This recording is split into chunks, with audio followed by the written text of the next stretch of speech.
আজকে আমরা যে টপিকটা আলোচনা করব সেই টপিকের নাম হচ্ছে রাইট ফর্ম অফ ভার্ব। এটা পঞ্চম শ্রেণীর জন্য 10 মার্ক খুব গুরুত্বপূর্ণ, যারা বৃত্তি পরীক্ষা দিবে তাদের জন্য খুব গুরুত্বপূর্ণ। আর যদি আমরা 10-এ 10 পেতে চাই, সাধারণত আমাদের এখানে 9টা প্লাস 10 11টা রুলস আছে অথবা টিপস মনে করা যায়। যদি আমরা এই টিপসটা সঠিকভাবে ফলো করি সেই ক্ষেত্রে আমরা 10-এ 10ই পাবো। প্রথমে আমাদের মনে করা 1 নাম্বার টিপস, এটাকে আমরা কিভাবে দিছি সেটা দিচ্ছি হচ্ছে প্রেজেন্ট ইনডিফিনিট টেন্স। এখন হয়তো সাধারণত যারা প্রাইমারি স্কুলে পড়ে তাদেরকে টেন্স পড়ানো খুবই কম হয়, কিন্তু যারা প্রাইভেট পড়াচ্ছে বা তাদেরকে খুব গুরুত্বপূর্ণ শর্টকাট উপায়ে আমরা এইটা বের করে আনবো। তার ভিতরে হচ্ছে প্রেজেন্ট ইনডিফিনিট টেন্স আমাদের অবশ্যই চিনতে হবে, না চিনলে রাইট ফর্ম অফ ভার্ব লেখা সম্ভব না। সেই ক্ষেত্রে আমাদের কি করতে হবে, আমরা এখানে লিখছি যে প্রেজেন্ট ইনডিফিনিট তো আমাদের চিনতে হবে। সেই ক্ষেত্রে প্রেজেন্ট ইনডিফিনিট টেন্সে সাবজেক্ট থার্ড পারসন সিঙ্গুলার হলে ভার্বের শেষে এস বা ইয়ের যোগ হয়, এস বা ইয়ের যোগ হয়। এখন সেই ক্ষেত্রে থার্ড পারসন কোনগুলা, সেগুলো হলো কোনগুলা, হি, সি, ইট, করিম অথবা ব্যক্তি বস্তু, যেগুলো একটা বোঝায়।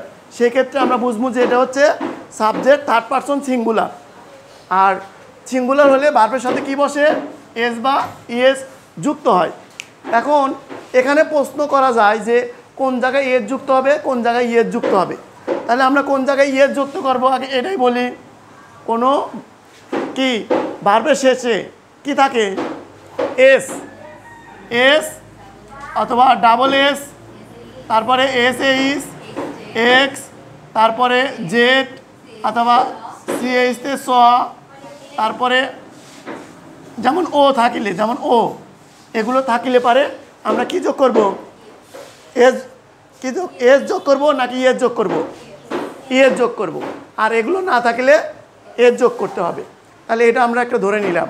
কিন্তু যেহেতু আমরা প্রেজেন্ট ইনডিফিনিট টেন্স আমাদের চিনতে অসুবিধা হবে, সেই ক্ষেত্রে আমাদের এই যে 2 নাম্বার টিপস, যেটা পাস্ট ইনডিফিনিট আমাদের চিনতে হবে। এখানে পাস্ট ইনডিফিনিট চেনার যে টিপসগুলো দিছি এটা একটা চিনলেই আমরা বুঝতে পারবো যে এটা পাস্ট ইনডিফিনিট টেন্স। আর এটা না হলে তাহলে past indefinite tense present indefinite টেন্সে থাকবে। তাহলে আমরা পাস্ট ইনডিফিনিট টেন্সটা চেনা খুব গুরুত্বপূর্ণ।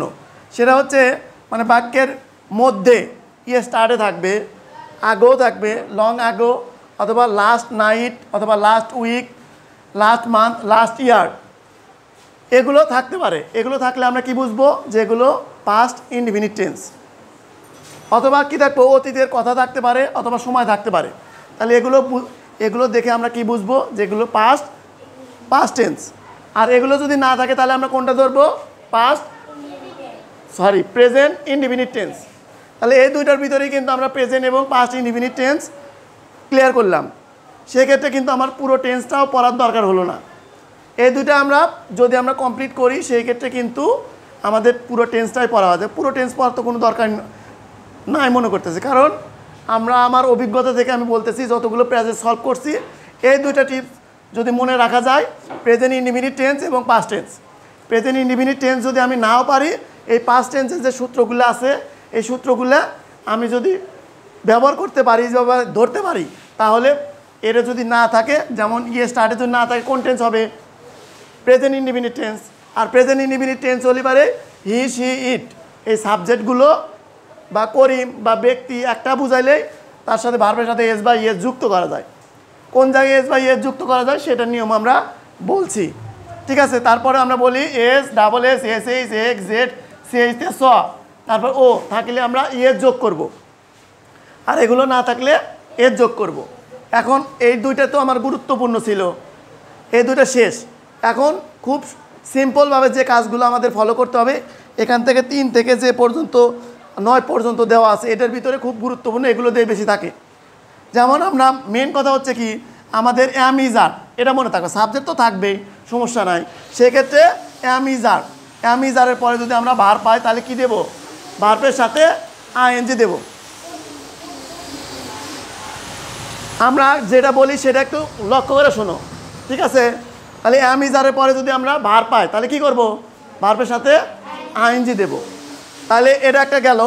তারপরে কি, ওয়াজ আরের পরে যদি আমরা ভার্ব পাই তাহলে কি করব, ওয়াজ আরের পরে ভার্ব পাইলেও আমরা কি করব, আইএনজি দেব। তারপরে এখন কি এখানে হ্যাভ, হ্যাজ, হ্যাড এই তিনটা যদি থাকে, এরপরে আমরা যদি আবার ভার থাকে তাহলে কি দেব? বি ধরে দেবো। কী বললাম বলতো? হ্যাভ, হ্যাজ, হ্যাড, এরপরে আবার ভার থাকলে পারে বি থ্রি দেওয়া লাগবে। আচ্ছা, তারপরে আমরা দেখলাম যে শেয়াল অবলিক উইল এই দুইটা যদি থাকে তাহলে এই দুইটা থাকলে পারে কী দেওয়া লাগবে? বি অন দেওয়া লাগবে।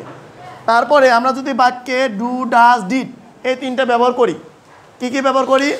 ডু, ডাজ, ডিড এই তিনটা ব্যবহার করি অথবা বাক্যে পাই, তারপর আমরা ভার্বের কী দিব? B on. বি অন মানে হচ্ছে ভার্বের প্রেজেন্ট ফর্ম। বি অন মানে কি? ভার্বের প্রেজেন্ট ফর্ম। আচ্ছা, এরপর আমি দিছি যে এটার বাইরে যদি সর্বোচ্চ থাকে সেটা হচ্ছে মডাল ভার্ব। সেটা কি? Modal verb. আচ্ছা, মডাল ভার্বগুলো আমি এখানে নিচে কিছু তুলে দিছি। সেটা হচ্ছে can, could, may, might, shall, should, will, would, must. এগুলোর পরে আমরা ভার্বের কোন ফর্ম ব্যবহার করবো? B on. বি অন মানে ভার্বের প্রেজেন্ট ফর্ম। ঠিক আছে? আর এর বাইরে যদি কোনো মানে কঠিনভাবে দিয়ে থাকে সেটা হচ্ছে অবজেক্টের পরে যদি আমরা কোনো ভার পাই, ঠিক আছে, অবজেক্টের পরে যদি ভার পাই সেটা ভার্বের সাথে আমরা কি করব? এই ভার্বের সাথে আইএনজি যুক্ত করব। তারপরে বাক্যের ভিতরে যদি ফর সিন এই কথাটা উল্লেখ থাকে তাহলে আমরা কি করব? এই যে তারপরে আমরা এখানে কাজ করব কি? এই সাবজেক্টের পরে হ্যাভ, হ্যাজ দিব, তারপর কি দেব? V three. হ্যাভ, হ্যাজ, তারপর আমরা ভি থ্রি দেবো। এরকমভাবেই বেশিরভাগ থাকে। আর এটা যদি আমাদের সেন্টেন্স, এটা হলো আমরা প্রত্যেকটা সেন্টেন্স হিসেবে দেখলাম। এর বাইরে যদি আরও কঠিন করে দেয়, প্যাসেজ হিসেবে যদি দেয়, তাহলে আমাদের মনে রাখতে হবে প্যাসেজ থাকলে সাধারণত পাস্ট টেন্সে বেশি হয়। প্যাসেজ বলতে কি বোঝায়? প্যাসেজ বলতে বিভিন্ন গল্প বা আমাদের বই থেকে যে টেক্সটগুলো থাকে সেগুলো টেক্সট থেকে তুলে দিতে পারে। আর ওই টেক্সটগুলো বা গল্পগুলো তো সাধারণত পাস্ট টেন্সই কথা বলে থাকে। সেই জন্য আমরা সবগুলো সাধারণত যখন আমরা প্যাসেজ থাকবে তখন আমরা পাস্ট টেন্সই ব্যবহার করব। ঠিক আছে? আজকে ক্লাস এই পর্যন্তই। আমরা যদি এগুলো যদি সঠিকভাবে ব্যবহার করতে পারি এবং মনে রেখে প্রয়োগ করতে পারি তাহলে আমাদের এখানে 10-এ 10ই পাবো। আল্লাহ হাফেজ।